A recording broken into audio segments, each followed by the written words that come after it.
Hello friends, எல்லோரும் எப்படி இருக்கிறீங்க? இன்றைக்கி வீடியோவில் கேக் ரெசிபி வந்து பண்ணியிருந்தேன். இதில் ஃபுல்லாக வந்து கோதுமை மாவு, நாட்டு சக்கரை யூஸ் பண்ணி செஞ்சுருந்தேன். ரொம்ப சூப்பராக ஸ்பாஞ்சியாக வந்திருந்தது.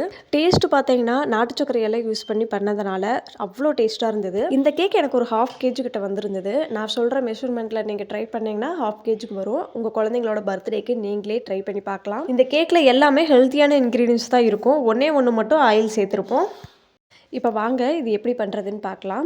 இதுக்கு வந்து நான் 3 முட்டை வந்து எடுத்துருக்கிறேன். வெள்ளை கரு மட்டும் சேர்த்துக்கிட்டு அந்த மஞ்சள் கருவை தனியாக பிரித்து எடுத்துக்கலாம். இப்போ எல்லாமே தனித்தனியாக பிரித்து எடுத்துக்கிட்டேன். இப்போ இந்த வெள்ளை கரு மட்டும் நம்ம ஒரு பீட்டர் வச்சு நல்லா பீட் பண்ணிக்கலாம். நீங்கள் அடிக்கடி பேக் பண்ணுவீங்க, நம்ம குழந்தைங்க அடிக்கடி கேக் செஞ்சு தர சொல்லி கேட்பாங்க. இது நீங்கள் ஒன் டைம் வாங்கி வச்சுக்கிட்டிங்கன்னா ரொம்ப யூஸ்ஃபுல்லாக இருக்கும். இது நான் ஆன்லைனில் தான் வாங்கியிருந்தேன். இதனோட லிங்க் வந்து வேணும்னு நினச்சிங்கன்னா கீழே டிஸ்கிரிப்ஷனில் கொடுக்குறேன், செக் பண்ணி பாருங்கள். இந்த பீட்டரில் ஒரு 5 ஸ்பீடு வந்து கொடுத்துருப்பாங்க. நம்ம ஃபஸ்ட்டு ஸ்பீடில் மட்டும் வச்சுக்கலாம். இப்போ இதை நல்லா பீட் பண்ணி எடுத்துக்கணும். இது நல்லா ஃப்ளஃபியாக ஒயிட் கலரில் வரும். அந்த ஸ்டேஜ் வரைக்கும் நல்லா பீட் பண்ணி எடுத்துக்கோங்க. இப்போ நான் செஞ்சு முடிச்சுட்டேன். இப்போ பார்த்தீங்கன்னாவே கலர் நல்லா ஒயிட் கலரில் இருக்கும். அந்த பாத்திரத்தை கவிழ்த்தும் போது கீழே விழுகவே விழாது. இதுதான் கரெக்டான பக்குவம். அடுத்து நாட்டு சக்கரை ஆட் பண்ணிக்க போகிறோம்.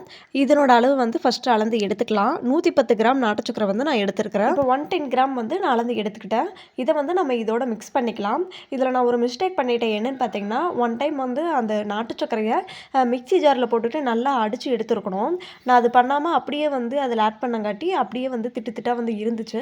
அப்புறம் எனக்கு அது மிக்ஸ் ஆகிறதுக்கு கொஞ்சம் லேட் ஆயிருச்சு. அதனால் நீங்கள் எப்போ நாட்டு சக்கரை ஆட் பண்ணாலுமே மிக்சி ஜாரில் நல்லா அடித்து எடுத்துட்டு அதுக்கப்புறமா ஆட் பண்ணிங்கன்னா சீக்கிரமாக கரைஞ்சிக்கும். இப்போ இந்த நாட்டு சக்கரையை கொஞ்சம் கொஞ்சமாக சேர்த்துக்கிட்டு நல்லா பீட் பண்ணிக்க போகிறேன். இப்போ எல்லா நாட்டு சக்கரையுமே சேர்த்துக்கிட்டு நல்லா பிளெண்ட் பண்ணிக்கிட்டேன். இப்போ பார்த்தீங்கன்னா நல்ல க்ரீம் மாதிரி வந்து ஆகிருக்குது.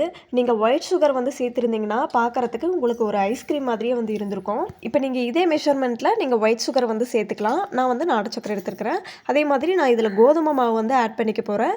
நீங்கள் அது வேண்டாம் அப்படின்னா நீங்கள் மைதா மாவு கூட ஆட் பண்ணிக்கலாம் அதே அளவில்.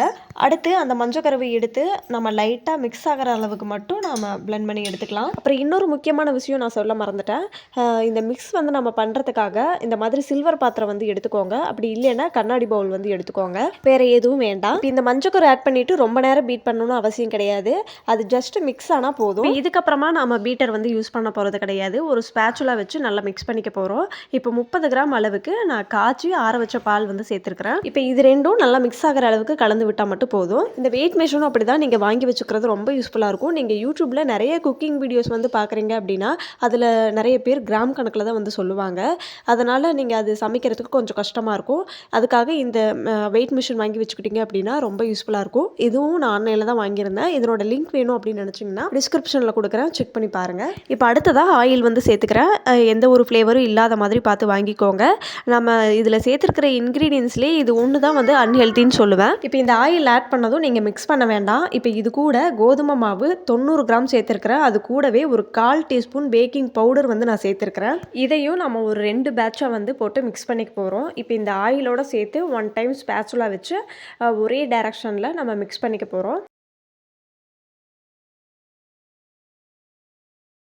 அடுத்து இன்னொரு பேட்சாக வந்து போட்டு மிக்ஸ் பண்ணிக்கலாம். இதை மிக்ஸ் பண்ணும்போது ஒரே டைரெக்ஷனில் மிக்ஸ் பண்ணணும்.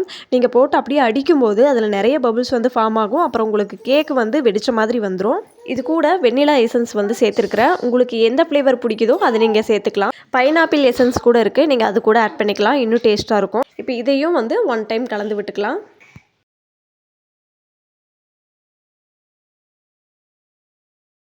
இப்போ இந்த கேக் டின் வந்து எடுத்துருக்கிறேன். இதில் கொஞ்சமாக ஆயில் அப்ளை பண்ணிவிட்டு அது கூடவே கோதுமை மாவு கொஞ்சமாக கொட்டிட்டு ஃபுல்லாக ஸ்ப்ரெட் பண்ணி விட்டுட்டேன். என்கிட்ட வந்து பட்டர் ஷீட் வந்து இல்லை, அதனால் நான் இந்த மாதிரி வந்து பண்ணிவிட்டு இப்போ நம்ம இந்த மாவு வந்து இதில் கொட்டிக்கலாம். இந்த மாவு வந்து கொட்டும் போதே அப்படியே ரிப்பன் மாதிரி வளைஞ்சு வருது பார்த்தீங்களா? இதுதான் கரெக்டான பக்குவம். என்கிட்ட சின்னதாக வந்து கேக் டின் இல்லை, அதனால் இதில் வந்து ஆட் பண்ணிக்க போகிறேன். கொட்டிட்டு நல்லா டேப் பண்ணி விட்டுட்டிங்க அப்படின்னா உள்ளே ஏதாவது ஏர் இருந்தால் கூட எல்லாம் வெளியில் வந்துடும். இதனால் கேக் வந்து வெடிப்பு இல்லாமல் வரும். இப்போ இது எவ்வளோ இருக்குன்னு அளந்து பார்க்கலான்னு சொல்லிட்டு வச்சு பார்த்தேன். எனக்கு ஒரு 1/2 kg கிட்ட வந்திருந்தது. இப்போ நான் இட்லி பாத்திரத்தில் தான் வந்து இது பேக் பண்ண போகிறேன். இந்த இட்லி பாத்திரத்தை ஒரு 10 நிமிஷத்துக்கு ஹை ஃப்ளேமில் வச்சு நல்லா ஹீட் பண்ணி எடுத்துக்க போகிறேன். இப்போ 10 நிமிஷத்துக்கு அப்புறமா இந்த கேக் டின்னை வந்து இதுக்குள்ளே வச்சுட்டு நம்ம மூடி போட்டு க்ளோஸ் பண்ணிக்கலாம். நீங்கள் குக்கரில் வந்து வைக்கிற மாதிரி இருந்ததுன்னா அடியில் ஒரு ஸ்டாண்ட் ஒன்று போட்டுட்டு அதுக்கு மேலே இந்த பேட்டர் வந்து வச்சுக்கோங்க.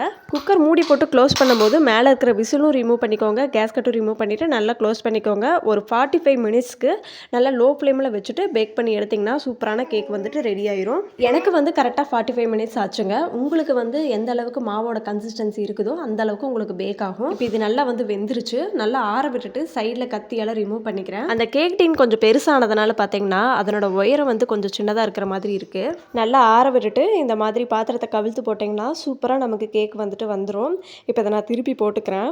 அவ்வளோதாங்க, நமக்கு கேக் வந்து சூப்பராக ரெடி ஆயிருச்சு. இதே மாதிரி அளவுகளில் நீங்கள் டீ கடையில் வாங்குற மாதிரி கேக் இருக்கணும் அப்படின்னு நினச்சிங்கன்னா நீங்கள் கோதுமை மாவுக்கு பதிலாக மைதா மாவும் நாட்டு சர்க்கரைக்கு பதிலாக ஒயிட் சுகரும் ஆட் பண்ணிங்கன்னா சூப்பராக இருக்கும். இப்போ இதை கட் பண்ணி காட்டுறேன் பாருங்கள். அப்படி பஞ்சு மாதிரி வந்து இருந்துச்சு கேக்கு.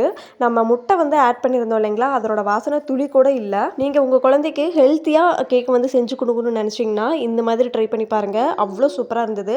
வீடியோ பிடிச்சிருந்தா மறக்காமல் லைக் பண்ணிவிட்டு இதை ட்ரை பண்ணி பார்த்துட்டு எனக்கு கமெண்டில் வந்து சொல்லுங்கள். அண்ட் மறக்காமல் நம்ம சேனலுக்கு சப்ஸ்கிரைப் பண்ணிக்கோங்க. பக்கத்தில் இருக்கிற பெல் ஐக்கானை கிளிக் பண்ணிக்கோங்க. தேங்க்ஸ் ஃபார் வாட்சிங்.